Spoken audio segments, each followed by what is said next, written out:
curta as nossas páginas, acesse o nosso blog, é o gentequefala.com.br. Nós queremos a sua participação aqui hoje, fazendo perguntas aos nossos convidados pelos telefones 3289-3580 e também 5052-5555.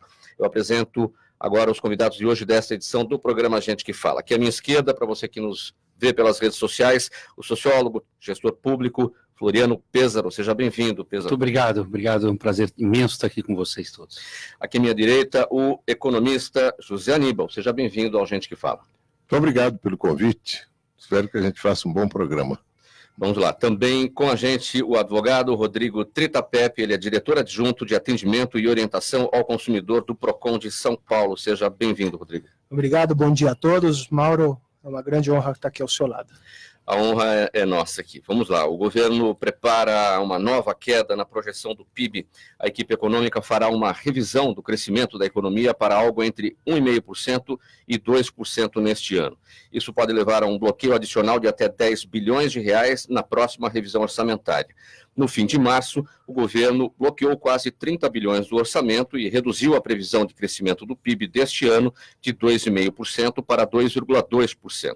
Apesar do resultado ruim, o ministro da Economia, Paulo Guedes, não pretende autorizar saques de contas inativas ou do FGTS para evitar o incentivo ao consumo e o aumento da inflação. Pêssaro, tudo que a gente gostaria de ver nessa notícia aqui é alguma linha falando sobre corte de gastos do governo, acho que em primeiro lugar, não? O governo, mais uma vez, frustra uma expectativa imensa de todos os brasileiros, logo no início de uma possível aceleração econômica.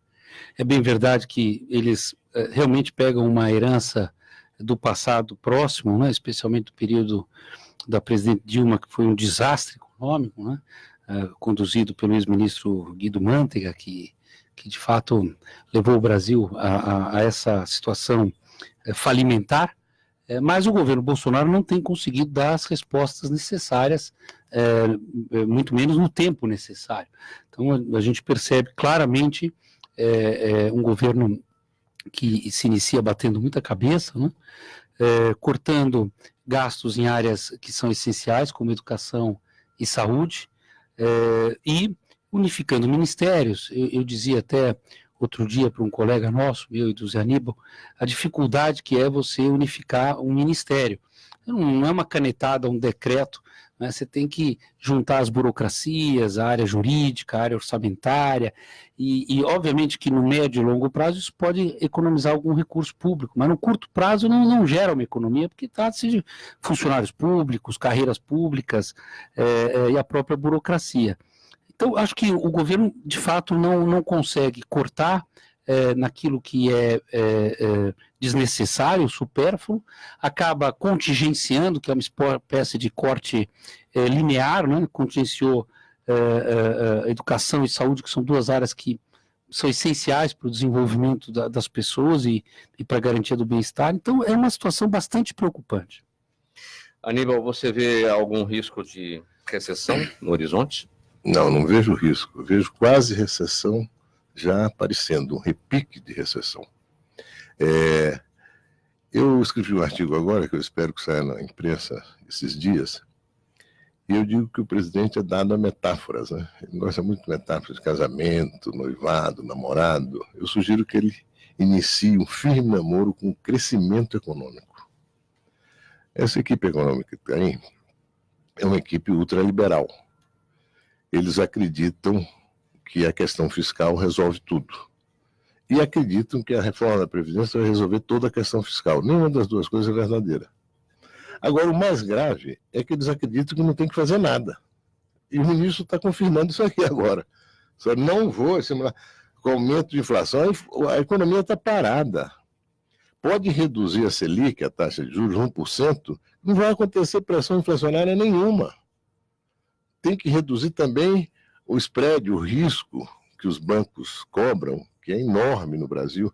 Isso torna o tomador de dinheiro um sujeito altamente cauteloso.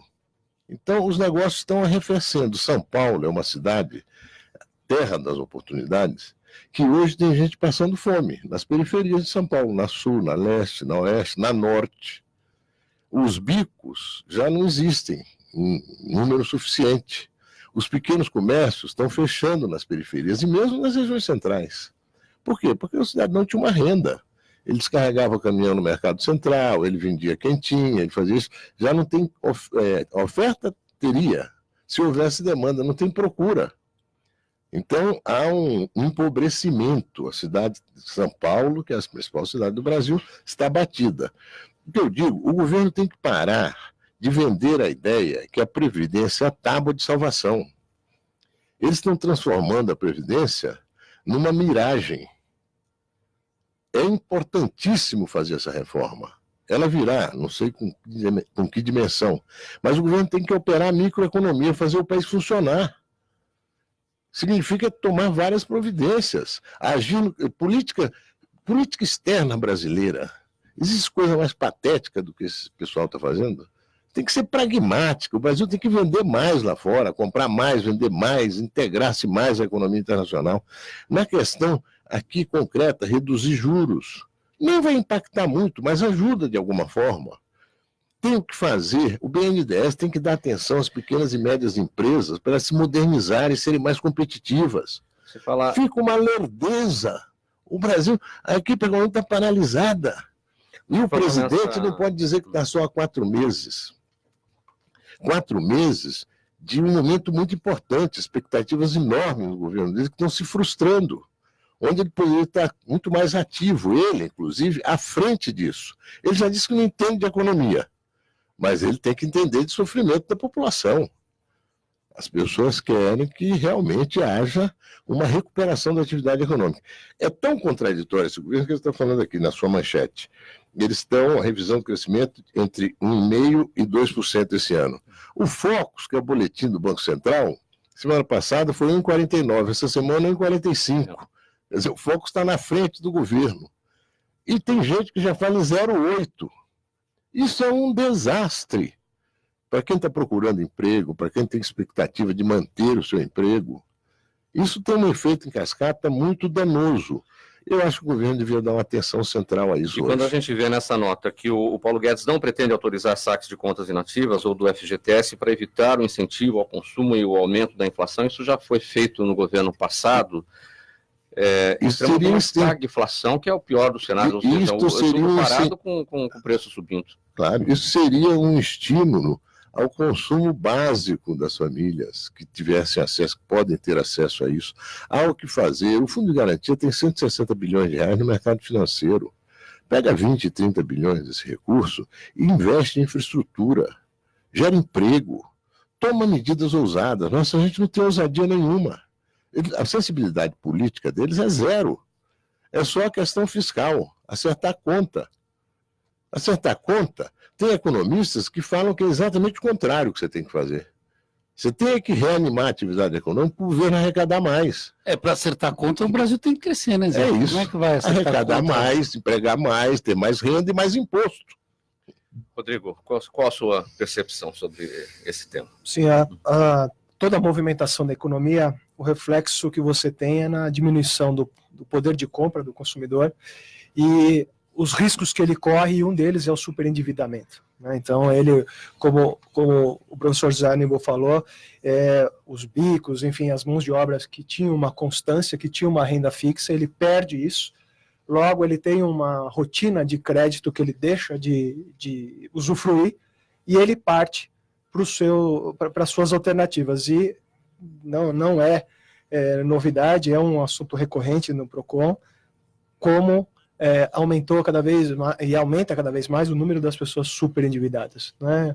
Ela não consegue crédito, ela precisa, ela tem um costume, ela tem uma rotina e ela vai contrair mais empréstimos, mais dívidas. Então, a gente percebe que qualquer movimentação de economia, qualquer impacto que tenha sobre crescimento ou poder de compra, ele reflete automaticamente e imediatamente nos endividamentos. Isso, o PROCON já está observando, já vem acompanhando este momento aqui de queda, de previsão de queda? Sim, o PROCON tem um núcleo especializado em superendividados, é o tema superendividados, que cresce bastante ali o seu atendimento, primeiro que as pessoas ficam sabendo do serviço, e depois porque elas, realmente o número é cada vez maior, né? E a gente monitora isso, é um programa que já existe há algum tempo no Procon, assim como também uma equipe especializada em assuntos financeiros, e a gente percebe um volume grande de demandas e as instituições financeiras, as instituições de crédito são muito demandadas aí nos rankings de reclamações do Procon. O presidente Jair Bolsonaro anunciou nesta segunda-feira pelo Twitter que fará uma redução de 90% nas normas regulamentadoras de segurança e saúde no trabalho. Segundo o presidente, há custos absurdos em função de uma normatização absolutamente bizantina, anacrônica e hostil. O texto diz ainda que a modernização das normas regulamentadoras de segurança e saúde no trabalho faz parte de um processo que tem integridade fiscal como espinha dorsal rumo à retomada do crescimento. Pedro, em que medida essas normas regulamentadoras, especialmente para o pequeno empresário, engessa o negócio? Nós, o ano passado, discutimos muito na Comissão do Trabalho, até o nosso colega Rogério Marinho, que era do PSDB, estava participando ativamente desses debates da desregulamentação da legislação trabalhista, especialmente no que diz respeito à chamada segurança no trabalho, porque entrou no rol de segurança no trabalho tudo. Então, quando a gente pensa em segurança do trabalho, é claro, todo mundo tem que trabalhar com o mínimo de segurança, né? Aliás, eu diria com o máximo de segurança, perdão, com o máximo de segurança, não com o mínimo, o máximo de segurança. Ocorre que nessa onda que nós tivemos aí ao longo dos anos mais sindical, de maior mobilização sindical, entraram na legislação, nas normas que regulamentam o trabalho, questões que não afetam diretamente a segurança do trabalho.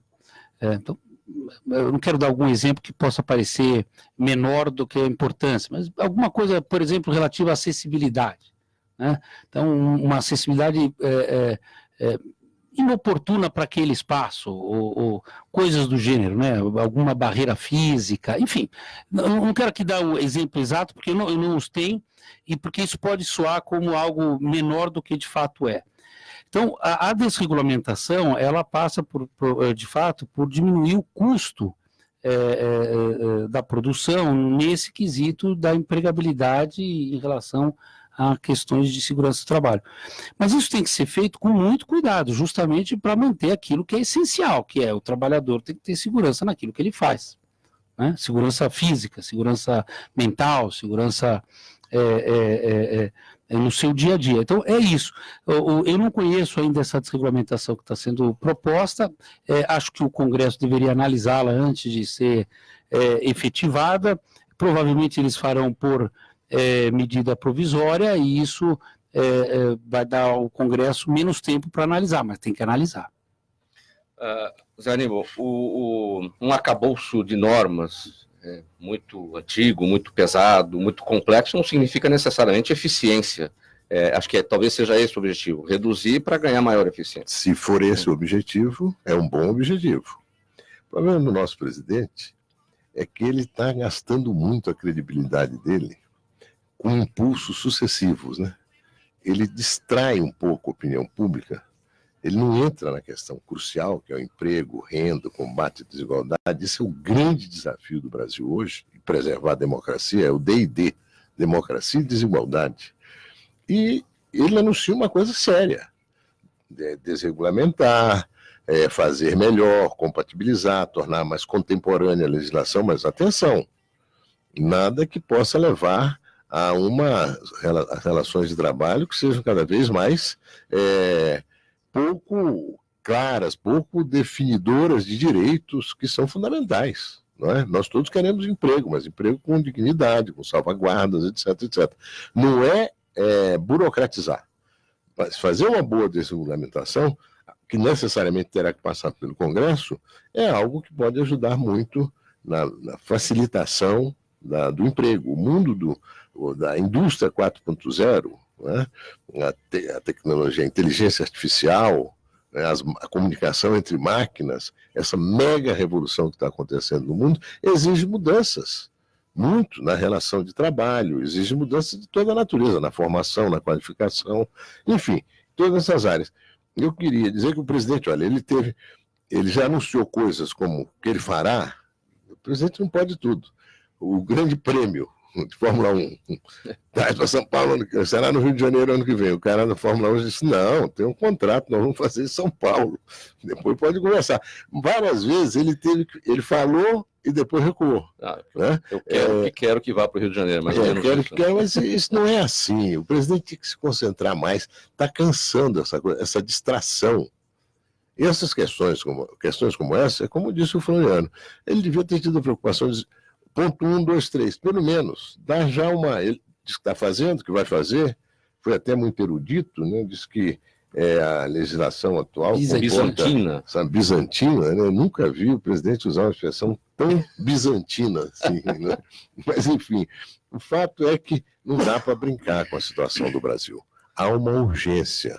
A urgência maior do Brasil é organizar as contas públicas. Organizar as contas públicas não significa deixar a economia paralisada. Exatamente o que daí deriva. Organiza fazendo o país retomar o crescimento. Olha, a perspectiva de que o país cresça menos de 1% esse ano é recessão na veia. Depois de 5 anos, é uma crueldade. Fugindo um pouco do tema aqui, Zanin, você como economista, você acha que a discussão deveria, por exemplo, ter começado nessas reformas pela reforma tributária e não pela reforma da Previdência? Não, é mais consensual. Eu acho que está certa a centralidade da reforma da Previdência. Mas a reforma... O presidente Fernando Henrique Cardoso teve que fazer várias reformas. Eu fui o líder do PSDB naquele momento. No dia 28 de janeiro, ele chamou as principais lideranças do Congresso e disse, olha, eu vou mandar minha mensagem no dia 1º de fevereiro, já com todas as propostas de reforma que eu vou oferecer para o país. Reforma administrativa, reforma patrimonial, a quebra dos monopólios, reforma da Previdência, uma parte, enfim. Tudo ali, de início você já manda. O presidente demorou a mandar, fazer a comissão, mas a comissão já está instalada. O relator da comissão falou comigo hoje, me ligou, o Samuel Moreira. Ele acha que dá para aprovar em junho. Ótimo. Aprova na comissão em junho, vai para o plenário, que aprove até agosto. E depois vai para o Senado. Esse processo está desencadeado. Até com algum atraso, mas está. Muito bem. Vamos ver aí, preservar, inclusive, essas dezenas de milhões de brasileiros que só têm o INSS como aposentadoria. Não tem nenhuma aposentadoria especial, nada além daquilo que é pago pelo INSS com limite de 5.400, com uma grande média de R$ 1.200. A grande maioria recebe isso por mês, dezenas de milhões. Mas, enfim, preservar esses direitos e fazer um combate firme a privilégios inaceitáveis que tem no sistema previdenciário brasileiro. Não existe lugar nenhum do mundo como o que acontece aqui no Brasil, mas, ao mesmo tempo, reanimar a atividade econômica. Esse ministro não conversa com ninguém.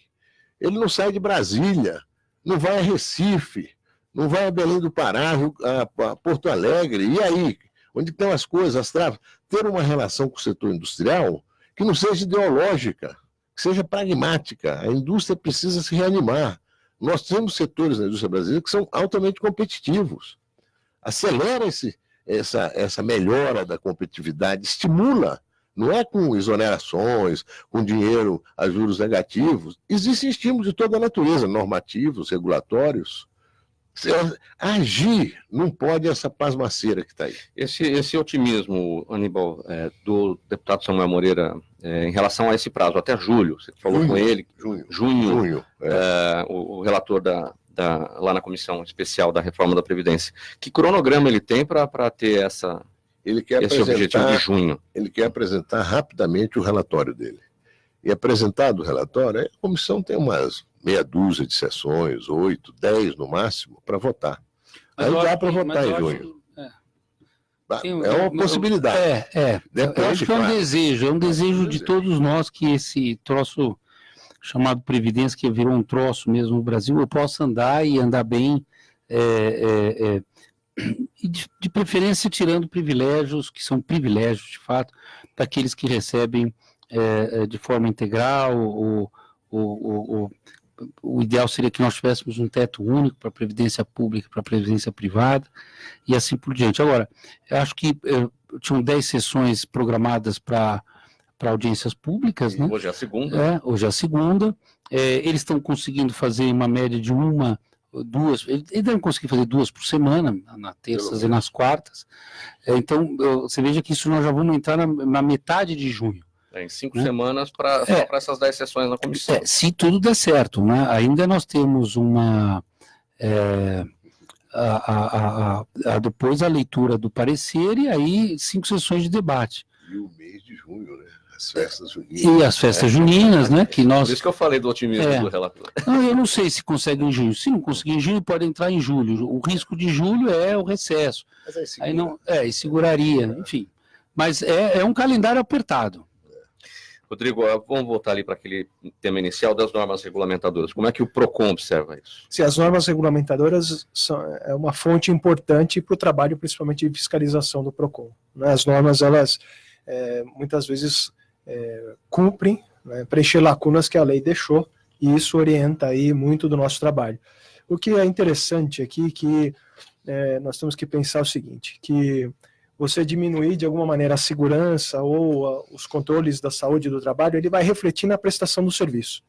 Então, um trabalhador que se exija talvez menos das condições do trabalho dele, que serviço que ele vai prestar, que condição de segurança ele tem para prestar um serviço. Então, a prestação do serviço, ela depende muitas vezes de pessoas, né? E aí a gente fica imaginando que tipo de pessoa, que condição humana, de saúde, psicológica, como o secretário colocou, que essa pessoa vai ter de prestar o serviço. Isso é muito perigoso. As normas, elas têm uma função importantíssima de reger e de ir no detalhe do serviço, e isso, como eu falei, reflete imediatamente no tipo de prestação, na qualidade e na segurança da prestação do serviço. A Prefeitura de São Paulo anunciou que implementará novas regras para a utilização de patinetes elétricos nas ruas da capital. Entre elas estão a obrigatoriedade do uso de capacete, a proibição de circulação nas calçadas, a restrição de ruas e o limite de velocidade de 20 km por hora. As multas, em caso de descumprimento, podem variar de R$ 100 a R$ 20 mil. Entretanto, especialistas dizem que a Prefeitura não tem autoridade para regulamentar a atividade. Bom, a Prefeitura que tem que regulamentar, não é, Rodrigo? E o que o PROCON já está fazendo em relação a isso? Aliás, o patinete virou vilão ou não? Não acredito. O PROCON, na verdade, há algum tempo nós já acompanhávamos o número de acidentes, os registros de ocorrência, né? Já vimos acompanhando. O que houve foi um boom, né? Os patinetes aumentaram exponencialmente o número de patinetes disponíveis e o número de acidentes por consequência. Existem estatísticas desses acidentes? Sim, existe. Nesse momento, nós estamos esperando números oficiais, né? Nós oficiamos a Secretaria Estadual Municipal de Saúde, a Rede Luci Montoro, estamos recolhendo algumas informações para ter números exatos, né? Perguntamos até para o SAMU, para o Corpo de Bombeiros, que estatística que existe hoje, né? Porque não existe muito critério para dizer que foi um acidente de patinete, mas você não consegue muitas vezes distinguir o que é patinete, o que é bicicleta, o que são essa micromobilidade. Então isso também é uma novidade. O PROCON, de forma alguma, pensa ou tentou ou pretende impedir o serviço, de forma alguma. O que precisa, e nós começamos a provocar as empresas, foi questionar elas 2 aspectos fundamentais. O primeiro, se o consumidor sabia do risco, ele era informado do risco que aquilo oferecia para a pessoa que fosse usar. Ainda tem uma discussão grande se é um brinquedo, se é um meio de transporte, né? As pessoas, as próprias empresas estão dizendo, olha, não é um brinquedo, é um meio de transporte, é muito perigoso. E quando nós vamos verificar essa questão do risco, a empresa informa que está lá no termo de uso. O termo de uso, não sei se todo mundo sabe o que é, quando você entra num site daquele li concorda e aperta para ir embora logo, esse é o termo de uso, uma letrinha miúda que você lê no celular. Né? Bula de medicamento. Exatamente. Então, ali estariam as informações, como, por exemplo, que não deve ser conduzido com 2 pessoas, e a gente vê muitos pais ali com a criança segurando, uma série de recomendações que eles fazem naquele termo de uso, que não é a informação, ela é correta, porém a forma com que ela é prestada não é. A informação pelo Código do Consumidor ela tem que ser ostensiva, clara. Então, você precisaria criar um mecanismo para que o consumidor, assim que pusesse a mão no equipamento, soubesse todos os riscos. E questionamos as empresas também sobre o fornecimento dos itens de segurança, né? Que é uma segunda discussão. Quais são esses itens de segurança? É uma coisa que se discute, o tema todo é muito novo, né? Um capacete só é suficiente? Então, que itens de segurança que vocês que prestam serviço entendam que é necessário? E se você os fornece? Então, nós percebemos que, de novo, ali no termo de uso recomenda, uma das empresas disse que fornece o capacete, e a gente percebeu que essa semana começaram a pendurar ali nos patinetes um aviso, e as empresas, antes da regulamentação, começaram a fornecer os capacetes para o consumidor. Então, esse foi o primeiro aspecto. A regulamentação, ela pretende, ao nosso ver, foi uma medida de urgência para começar a discutir o assunto de forma efetiva, né? Então, entendemos que a preocupação da Secretaria Municipal, da própria Prefeitura, foi, olha, estamos atentos e vamos dar uma primeira resposta. Tanto que é uma coisa, e aqui 2 nobres deputados, vereadores e professores aí de processo legislativo, a gente sabe que é uma medida inicial, que pode ser alterada, que pode sofrer uma mudança, adaptada, melhorada, né? A questão do CONTRAN, se é uma regra de trânsito e a prefeitura poderia ou não poderia, é uma coisa conflituosa, que a própria regra diz que os municípios poderiam fazer uma regulamentação. Por outro lado, há o entendimento que o CONTRAN diz que poderia só ser o trânsito poderia ser feito pelas calçadas e a prefeitura impediu. Eu entendo que é um momento de reflexão, e a medida adotada foi estamos pensando no assunto, entendemos isso e vamos melhorar, adaptar e criar um serviço de qualidade e de segurança. Zé Aníbal, o que te parece isso? O que para você seria uma lei ideal? A gente está falando aqui de normas iniciais, a lei mesmo, de fato, vai ficar pronta em 3 meses, né? Olha, esse é um desafio e tanto, né? Principalmente nas grandes cidades. Eu vivi uma experiência de trânsito no Vietnã que é impressionante. Lá quase todo mundo tem motocicleta, né? Seja que tipo de motocicleta for. Então você quer atravessar e tem 10 mil motocicletas que estão passando naquela avenida. Porque não pensa que tem um lugar, o carro entra no meio, de vez em quando aparece um carro. Agora semáforo é raro. E as pessoas dizem, não, o senhor pode ir. Mas como que eu vou se tem uma massa? O senhor pode ir, ninguém vai lhe machucar. Porque eles andam devagar. Tem uma regulação que eles têm que andar devagar, porque as pessoas atravessam e eles desviam, desviando, está tudo bem. Essa questão do transporte é um belo desafio, né? Como é que vai ser daqui a 20 anos?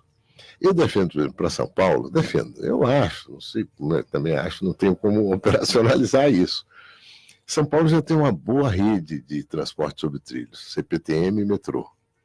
Acho que se fossem feitas 2, 3 conexões a mais, extensões de linhas, talvez a gente pudesse colocar mais 2 milhões de pessoas dia no transporte de massa, que é metrô e trem.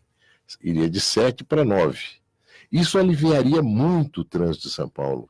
É muito automóvel.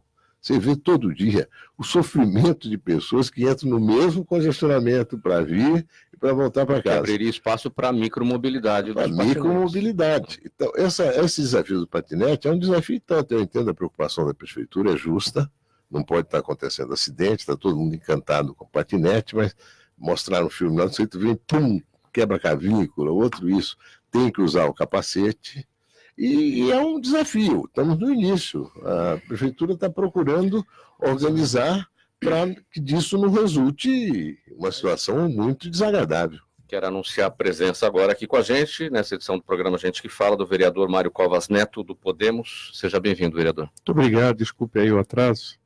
Em São Paulo, o trânsito é imprevisível. Né? Quero aproveitar, justamente, o senhor pegou trânsito na chegada aqui, está dentro do tema dos patinetes. Exato. Né? Como é que o senhor avalia esse momento aqui da prefeitura apresentando as primeiras regras?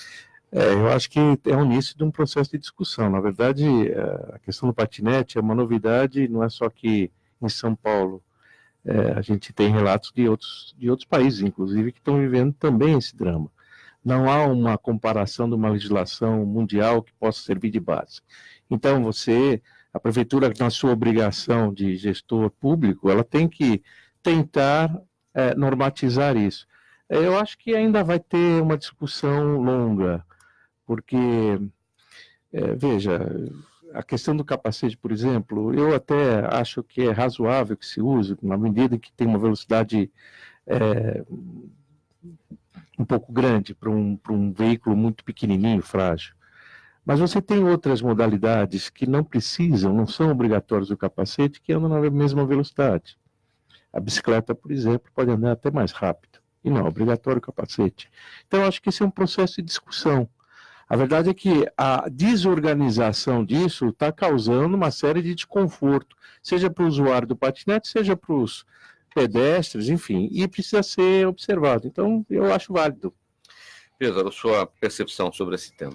Bom, primeiro é isso, né? É um tema novo aqui e no mundo, mas acho que se pegar alguns países da Europa, você já tem um acúmulo de experiência maior que a nossa. Acho que é possível se inspirar em normatizações. Eu tenho discutido muito esse assunto. Eu, quando fui vereador, fui presidente da comissão da Frente Parlamentar da Mobilidade Humana, e de fato, esses novos modais da chamada micromobilidade, eles são fundamentais para o deslocamento das pessoas. O que as pessoas faziam antes, na sua grande maioria, a pé, agora elas podem fazer com bicicleta e patinete. E lembrar que o uso, por exemplo, do patinete é um uso de curtíssima distância. Ninguém anda meia hora com o patinete. Aliás, se pegar as estatísticas das duas organizações, que hoje são as maiores, né, as duas maiores empresas na cidade, elas vão mostrar que o uso do patinete está entre 5 e 15 minutos. Então são curtas distâncias que levam justamente, provavelmente, a algum outro modal, ou seja, de transporte público, ou mesmo de táxi, outro tipo de modal, ou a curtas distâncias que o sujeito faria a pé e faz com mais velocidade com o patinete. O patinete, como ele é chamado um veículo de mobilidade autopropelido, ele se enquadra no Código de Trânsito e, portanto, ele tem que seguir as regras, não pode andar na calçada. Assim como a bicicleta também não. Então, isso é algo importante. A questão do capacete vai ter que ser ainda avaliada, porque você não tem como distribuir capacete para todos os usuários das empresas e controlar, etc. O usuário etc. do patinete já tem que providenciar. E nesse sentido, o que a gente vê de todas, aliás, o prefeito Bruno Covas colocou no decreto com muita sabedoria, e isso você vê em todas as grandes empresas de transporte compartilhado, no mundo, que é promover campanhas educativas sobre o uso correto dos equipamentos. Isso é o mais importante, porque o que a gente vê, Zé Aníbal, é uma deseducação total para esse tipo de novidade, né? A pessoa acha que é um brinquedo, não é? É um meio de locomoção, tem propulsão, né?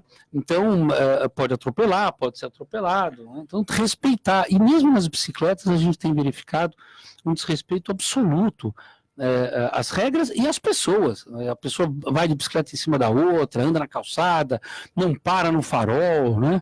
Põe em risco a vida dela e a vida de outros, né? Então, eu acho que o fator educação, ele é estratégico para essa mudança de comportamento. A multa é o caminho para o fator educação? Bom, eles colocaram a multa, né? Sim. Eles colocaram a multa, aliás, uma multa grande, uma multa que pode chegar... Até 20 mil, né? Não, de 20 mil, é isso? De R$100 a 20 mil. De R$100 a 20 mil. O prefeito Bruno quer direcionar essas multas para as empresas locadoras, considerando que é uma locação, e ela transferiria a multa para o usuário, já que ela tem o cadastro, o cartão, etc. Que eu acho que é a única solução, não tem como multar o usuário. Mas o prefeito deve orientar a sua guarda civil e outros agentes públicos a orientar o usuário que está na rua, assim como obrigação da empresa, mas também do agente público, daquela situação ou aquele tipo de comportamento não é adequado para aquele tipo de equipamento. 12h36, agora nós vamos fazer um intervalo no programa Gente que Fala, e na volta a gente vai tratar aqui do projeto de lei aprovado na Câmara Municipal de São Paulo, que prevê a criação do banco de dados de DNA. Até já. Você está ouvindo Gente que Fala. Vem aí a Virada Cultural, o festival 24 horas da capital da cultura. São mais de 1.200 atrações espalhadas em mais de 250 pontos da cidade. música, teatro, dança, circo, intervenção audiovisual e muito mais. Vem virar 18 e 19 de maio. Consulte a programação viradacultural.org. São Paulo, capital da cultura. Vem virar. Prefeitura de São Paulo.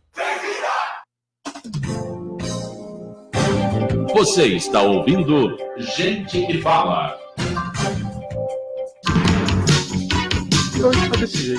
De volta aqui na Rádio Trianon com o programa Gente que Fala, e agora eu quero falar com você, fazer um convite, você que nos acompanha. Vamos juntos combater o Aedes aegypti, o mosquito transmissor da dengue, da zika e da chikungunya. Você que está em casa, lembre-se que a maioria dos focos do mosquito está dentro dos imóveis e que mesmo com o fim do verão, ele continua agindo. Então não deixe água parada em nenhum recipiente, mesmo que bem pequenos. Vasos de plantas, garrafas, calhas, pneus, até na gaveta debaixo da geladeira você tem que olhar. Porque é nesses lugares que o Aedes aegypti deposita seus ovos e eles demoram só 7 dias para crescer e sair picando por aí. A Prefeitura de São Paulo está fazendo a parte dela, faça a sua. Combater o Aedes aegypti é responsabilidade de todos nós. Foi aprovado em segunda votação na Câmara Municipal de São Paulo o projeto de lei do vereador Mário Covas Neto, que prevê a criação de um banco de dados genéticos na cidade de São Paulo. A intenção é acabar com o enterro de indigentes e ajudar a busca de desaparecidos. Por tabela, o projeto de lei mira o tráfico de drogas e o crime organizado no sentido de impedir a ação de identificar os corpos das vítimas. Vereador Covas Neto, como é que surgiu essa ideia? Como é que... Bom, agora vai para a segunda votação, não é isso? Não, já foi em segunda votação. Agora vai para a sanção ou não? Sim, vai para a sanção do veto. Na verdade, esse é um projeto que a gente reapresentou, nós tínhamos apresentado na legislatura passada, e o prefeito Haddad achou por bem vetar. E a gente reapresentou, porque me parece que o alcance dele...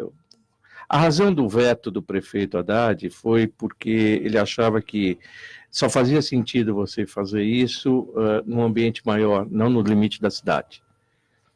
Eu discordo dessa opinião, acho que São Paulo tem que ser pioneira nas políticas públicas e, portanto, essa é uma ação que me parece muito interessante. Veja só, nós temos algo como 900 pessoas que são enterradas sem identificação na cidade de São Paulo. 900? Mais ou menos por ano. Não é um número alto para você fazer um banco de dados. É um número alto de pessoas que são desaparecidas. Ocorre que essas pessoas que são enterradas como indigentes, na verdade, muitas delas são pessoas que estão vagando pela rua com problemas neurológicos e que se desgarram da sua família e perdem documentos, enfim, são encontradas sem identificação. Ou não. Ou pessoas que sofreram algum tipo de violência e naquele momento foi encontrada sem nenhum documento de identificação. Aquela família que tem aquele ente desaparecido, ele nunca mais vai localizar. Isso gera uma série de problemas legais. Quer dizer, se você tiver um convívio entre duas pessoas, um casamento, e uma delas some, essa pessoa, a outra, nunca vai poder contrair uma outra relação. Se você tiver um imóvel para vender, um problema de sucessão, você não consegue fazer porque a pessoa está desaparecida ainda. Bem, o banco de dados serve para você confrontar, portanto, as pessoas que têm entes desaparecidos para ver se um daqueles enterrados é o seu parente. Sim. Com isso, ele pode não só, enfim, dar uma resposta àquele desaparecimento para aquela família, algo que pode confortar sentimentalmente, mas também, muito mais do que isso, você resolver um problema de natureza jurídica. A gente fez, à época, uma avaliação, custava mais ou menos algo com R$1 milhão você fazer um banco de dados desse. Não é uma quantia exagerada, pelo contrário, e você pode ter um alcance muito grande do ponto de vista do conforto ou desconforto das famílias que têm um ente desaparecido. Hoje, quantas famílias poderiam ser beneficiadas com o serviço funcionando, sendo 900 pessoas enterradas nessas condições por ano, ao longo de tantos anos? Eu não sei dizer. Quer dizer, em tese, todas as 900 podem, de alguma forma, serem identificadas. Não precisa ser só daquela que teve um problema neurológico, pode ser qualquer pessoa que tenha desaparecido. Ora, eu vou lá, um parente, dou o meu DNA para confrontação e descubro se aquela pessoa que foi enterrada é o seu familiar ou não. Esse é o objetivo. R$1 milhão para a formação do banco. E o custeio? Quanto isso seria? Na época, eu vou falar de números que eu fiz no primeiro projeto. Então, a justificativa do projeto da época do... de 4 anos atrás, ou de 5 anos atrás. Então, para você fazer uma confrontação, custa algo como R$100, mais ou menos. Ou custava algo como R$100.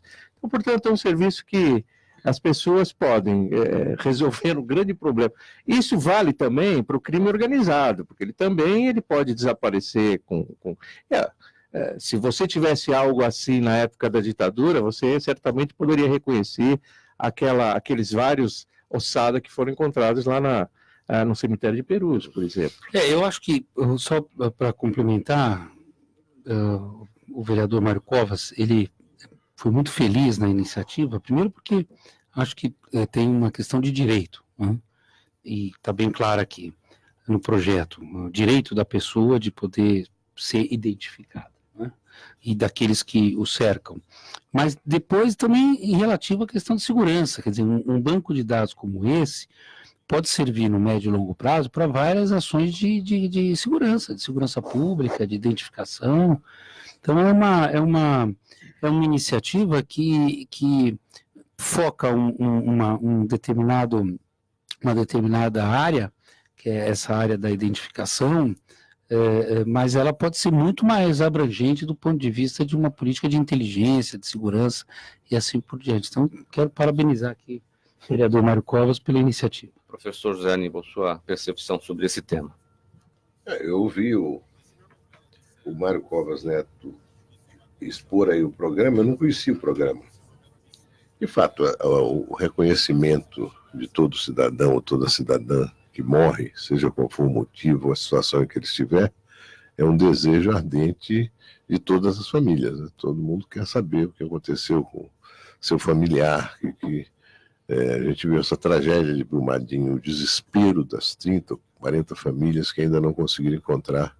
São situações totalmente distintas, mas se ocorre em São Paulo quase 1.000 enterros de pessoas não identificadas, seria importante que houvesse essa identificação.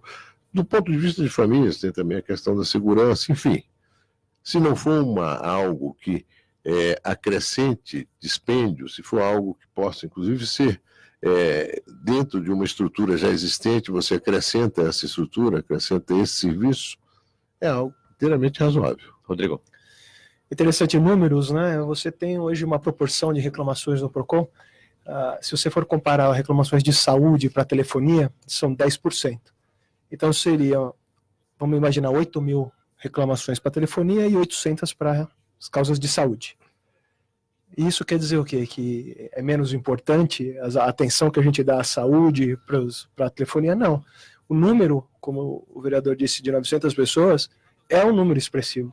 Além daquelas famílias, os direitos reconhecidos, mas em números absolutos, a gente tem referência do que? Se isso é pouco, isso é muito. Isso é muito importante.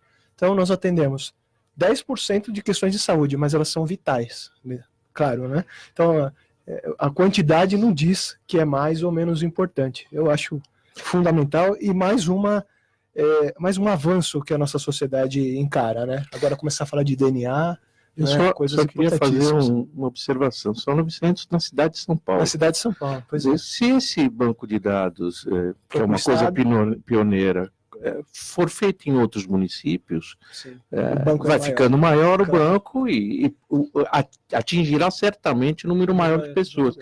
É que eu acho que São Paulo, pelo seu tamanho, pela sua importância, ela tem que ser pioneira em algumas coisas. Ela é referência, com certeza, nas políticas. E eu acho que esse aqui é um avanço.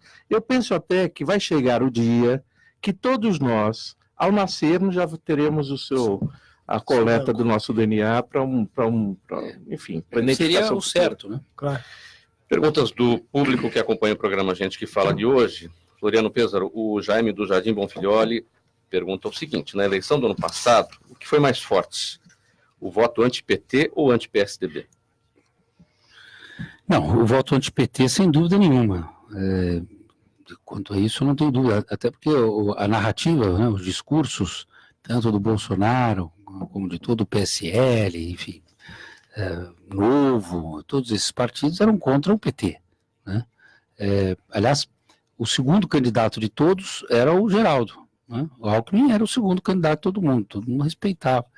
Por algum motivo ali eleitoral, de uma onda mais conservadora, nós vimos que a bússola virou ali para o Bolsonaro, aliás, especialmente após o incidente da facada, né? Aquilo deu uma projeção ao Bolsonaro imensa, né? Tremenda, horas na televisão, dias e dias seguidos.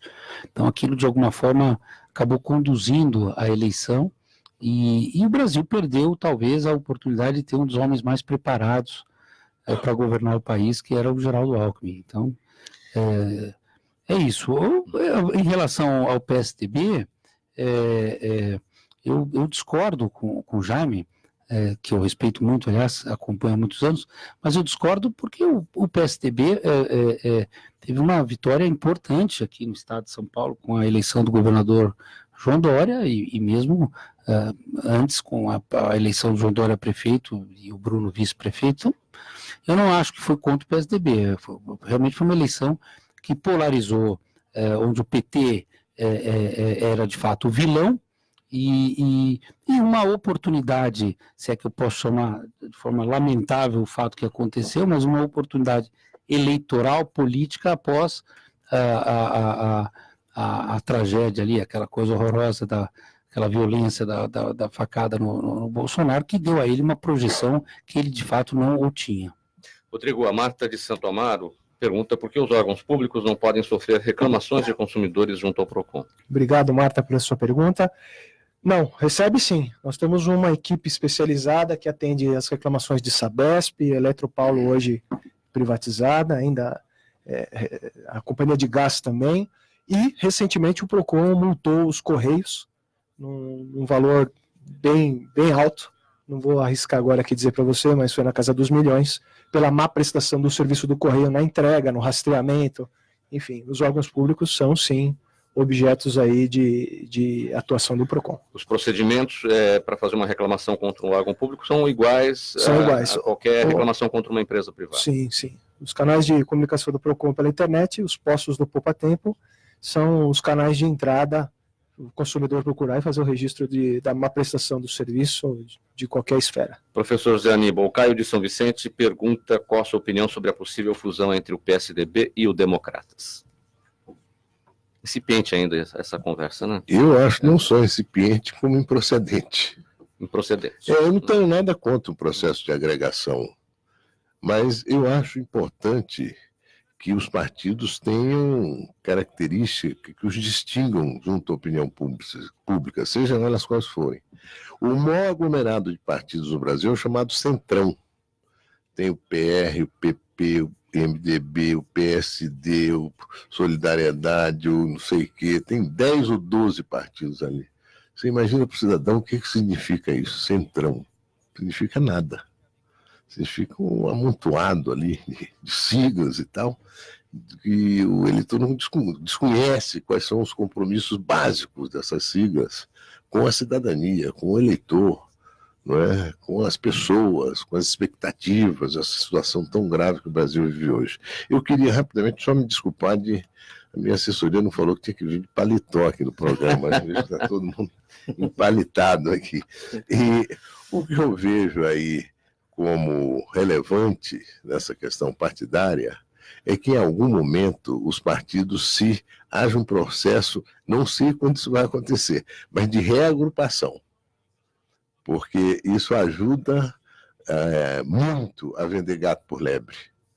O Floriano está acabando de falar da polarização. A polarização foi PT-PSDB. Infelizmente nós, PT, Bolsonaro. Infelizmente nós não conseguimos. E o PSDB tem um programa que é totalmente contemporâneo. Previdência, reforma tributária. É uma marca nossa, não é? Uma responsabilidade social, uma responsabilidade social muito maior. Claro, não com esse viés liberal que negligencia totalmente a questão social, como nós estamos vendo hoje. Essa gestão liberal dogmática, isso aí. Né, prescindindo de uma ação enérgica a favor da recuperação da economia. Vereador Covas, o José Carlos da Moca, por que a cidade de São Paulo tem tantos buracos e um asfalto tão ruim? É uma boa questão, eu também não tenho resposta para isso. O que nós temos, eu acho, aí é uma impressão. Quando meu pai foi prefeito de São Paulo, eu estou me remontando a 35 anos atrás, a maior demanda que tinha na prefeitura era asfalto. E tem uma razão, olha, o asfalto, quando você tem um asfalto na via, é a oportunidade de chegar ao carro de serviço, quer dizer, a polícia, ambulância, o carro de lixo, enfim. Você traz para dentro de uma comunidade a oportunidade de ter uma série de serviços que ela, sem o asfalto, não tem. E era a grande dimensão, ele fez cerca de 1.000 quilômetros de asfalto. Acredito que é assim, quando você tem um asfalto numa rua onde transita ônibus, caminhões, etc., você tem que ter uma base muito mais sólida, muito maior do que numa rua onde passam só carros leves. Portanto, o teu custo entre um e outro é diferente. Eu tenho a impressão de que, ao longo do tempo, os governantes, de uma forma geral, entre você gastar mais e fazer um asfalto de melhor qualidade, optou-se por fazer uma maior quantidade de asfalto com menor qualidade, para você atender um número maior de pessoas. Acredito que seja assim. Aliás, nas rodovias também são assim. Depois que você ouve a concessão das rodovias aqui, a melhora do asfalto é óbvia. Quem transitou antes e transita agora sabe que é uma diferença muito grande. Ou seja, a preocupação não foi tanto com a qualidade, mas com a quantidade. E eu acho que agora, passado esse tempo todo, a cidade já está num outro estágio. E eu acho que ela deve mirar numa melhor qualidade. Repor o asfalto, repor a capa asfáltica, ou repor a sua estrutura, a sua base, numa coisa mais sólida e mais permanente. Floriano Pêssaro, a Bruna do Tatuapé, o que pode ocorrer com os programas da Secretaria de Desenvolvimento Social com o possível corte de 19% em seu orçamento? É difícil, né? Porque a prioridade deve ser sempre a atenção finalística da Secretaria, que é atender as pessoas que mais precisam. Tem programas importantíssimos que estão acontecendo, tem cofinanciamento, né, nas diversas áreas, federal, estadual e municipal, que deveriam subsidiar. Nós temos uma questão de recursos humanos que é uma crise iminente na assistência social no Brasil inteiro, e São Paulo não é diferente. Nós estamos necessitando de mais servidores da área da assistência, e os governos não querem fazer concurso público, não querem contratar.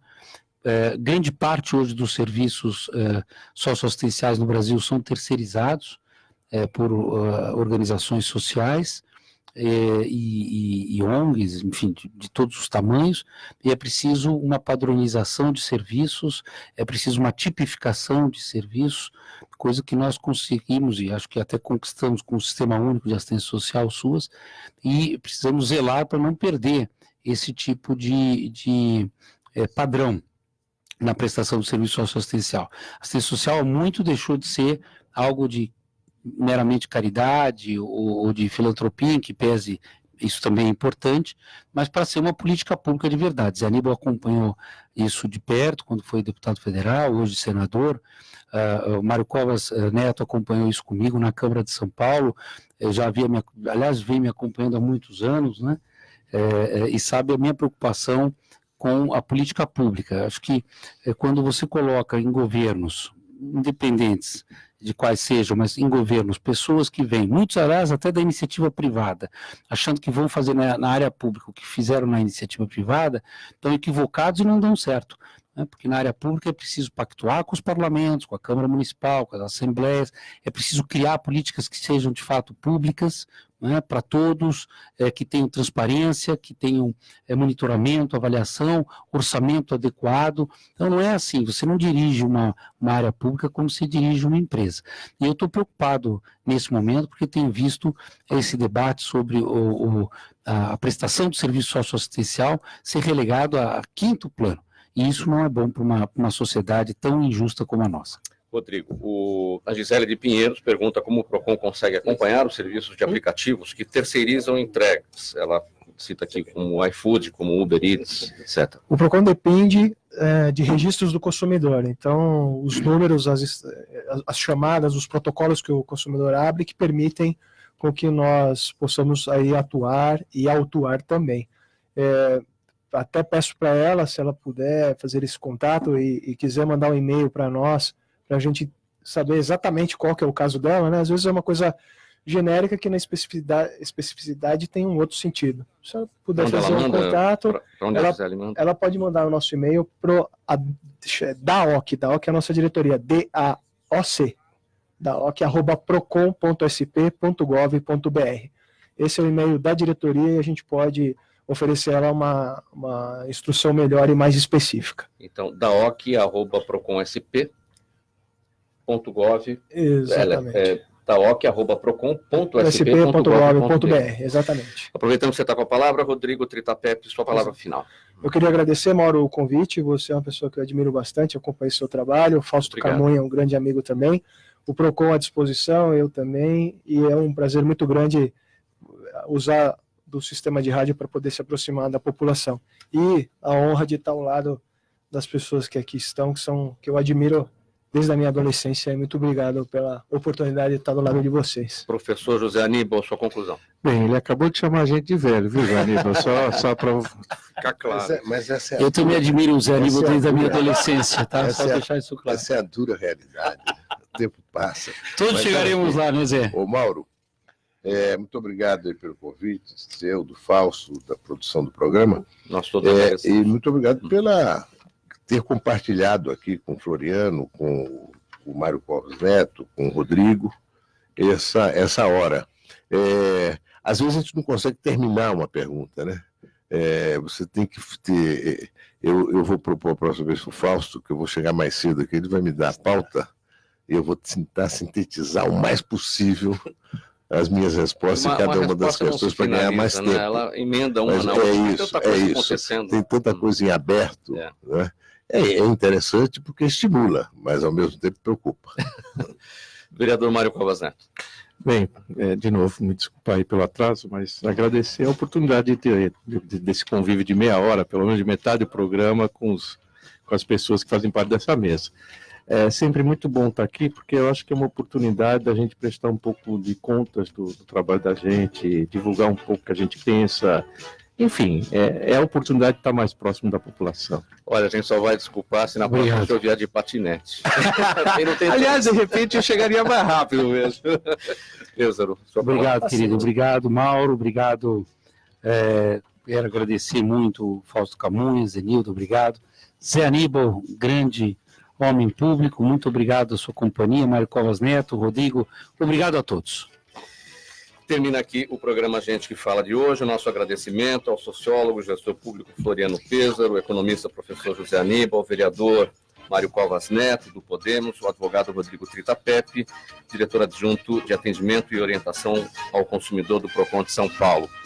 Na mesa de som, o Cléo Rodrigues, na apresentação eu, Mauro Friesman, pauta e redação Pedro Esquiavon, diretora de produção Zenilda Salvato, direção-geral do jornalista Fausto Camunha. Do outro lado do programa Gente que Fala, você, ouvinte, a razão da nossa presença aqui. Tchau, até amanhã.